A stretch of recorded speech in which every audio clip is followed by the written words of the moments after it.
Airports are places of hustle and bustle. They are usually well lit and there are plenty of people around. Airports seem like safe places, and they are most of the time. But on this trip, I ran into something that rattled me to my core. I had to catch a late flight, so when I got to the airport, there wasn't a lot of people there.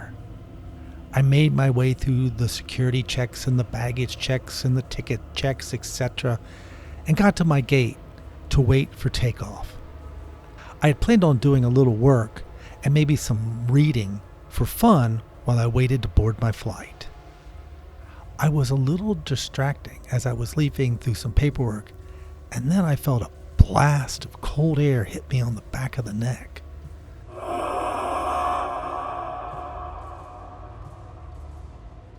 At first I thought it was just something to do with the air conditioning being a little overcranked, but these are huge spaces, so it would have been hard for a single blast of cold air to reach me. I turned around and looked and didn't see anything out of place, so I returned to my work. Then, out of the corner of my eye, I saw a dark shape moving, and when I spun, it disappeared behind a wall. I wasn't sure what this shape was, and it sent a spike of fear through my body for some unknown reason. I watched the point where it had vanished, but the shape did not return. I shuffled through my paperwork a little bit, and then I felt what was like a cold hand placed on the back of my neck.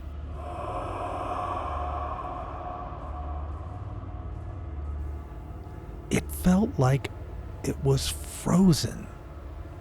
I had no idea how long I stayed there, stock still with my eyes wide open. Then suddenly I felt the coldness pass through me, and I saw the shape moving away from me, and I wasn't sure what to do. I regrouped a little and I glanced around, and nobody else seemed to notice this. I stood up and followed the shape down a hallway, and it disappeared into one of the restrooms. I walked down the hall and stood outside, not knowing what to do, when a security guard wandered through the area. I stopped them and I said I had seen a suspicious person moving through the airport, and they had darted into this bathroom. The guard gave me a strange look and looked a little exasperated, but eventually he went inside. I followed him just a few steps behind. We entered the bathroom and came to find it was empty, except for a large dark coat laying in the center of the floor, as if somebody had just flung it off and dropped it on that spot. We both glanced around and found that all the stalls and other areas were empty too. The security guard picked up the coat and then dropped it as if it were electrified or something, and he pulled back his hand and it was bluish. And then he said, "How did that get so cold?" He backed away from the coat and then moved me back a few steps. He radioed for backup, and after a couple of minutes, several other security personnel arrived. He tried to explain it to them, but they weren't getting it. And finally, each one of them picked up the coat. They did say it felt cold, and eventually he touched it again, and he said it wasn't as cold as it was. This was all very strange. After several minutes of discussing what to do, they took the coat away. The security guard I talked to first reminded me that I was about to miss my flight. And he was right. I totally forgot about it in all this strange happening. I rushed back to my seating area, and luckily all my stuff was still there intact. I hustled onto the plane, which was a red-eye. Usually I slept on these long late-night flights, but this time I didn't get a single moment of rest.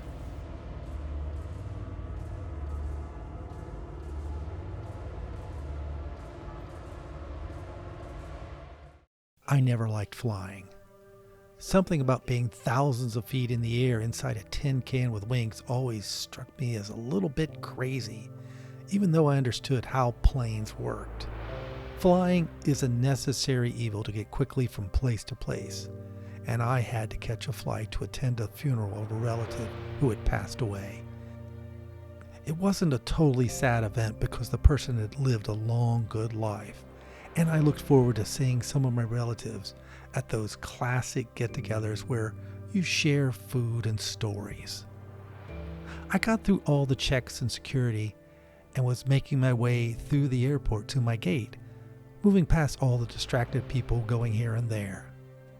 I looked ahead and I saw a silhouette of a woman against one of the windows looking out.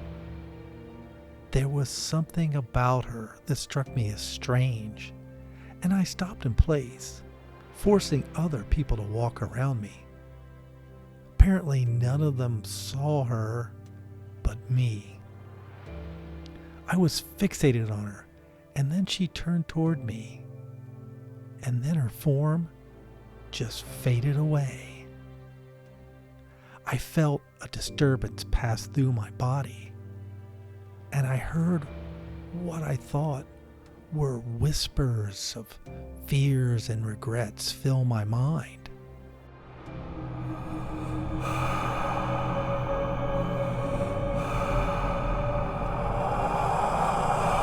And as suddenly as they filled my head, they disappeared. I was gobsmacked and staggered back a little, and I ended up against one of the walls as I regained my senses and stability. I gathered my thoughts and glanced around looking for a place to sit. I made my way over to one of the industrial line of chairs and settled down for a moment to recoup. And then I heard a woman crying, which bounced off the walls. I scanned the area for anybody who looked in distress, and I came up with nobody. Again, I questioned my sanity and thought maybe I should just go home and cancel this entire trip. As I was sitting there, an older flight attendant looked over at me as they were slowly moving by, talking on their phone, and they must have seen something about me. They ended their phone conversation, put their phone away, and walked over to me. They asked, "Are you okay?" I said I wasn't sure. I told her I'd just seen something that had shaken me profoundly. The woman looked up at the gate number and then back to me. She glanced around to see if anybody else was nearby, and the coast was clear, so she sat next to me. She let out a long sigh and said I shouldn't be telling you this, but several years ago a woman had missed her flight and was stressed out about getting a new flight. And she wasn't angry, but she was worried. And then she clutched her chest and just keeled over. EMTs arrived a few minutes later and worked on her, but eventually the woman was carted away, and the flight attendant learned that she didn't survive. The flight attendant confessed that on at least one occasion she had seen the woman standing by the window looking out, and then the woman vanished. We both sat there in silence for several moments, and I thanked her for sharing her story. She asked if I was okay, and after a moment I said yes. I was good, and she stood up and gently patted me on the shoulder and wished me a good trip. I did the same to her. I sat there as people moved by and thought about the poor woman who would never arrive at her destination.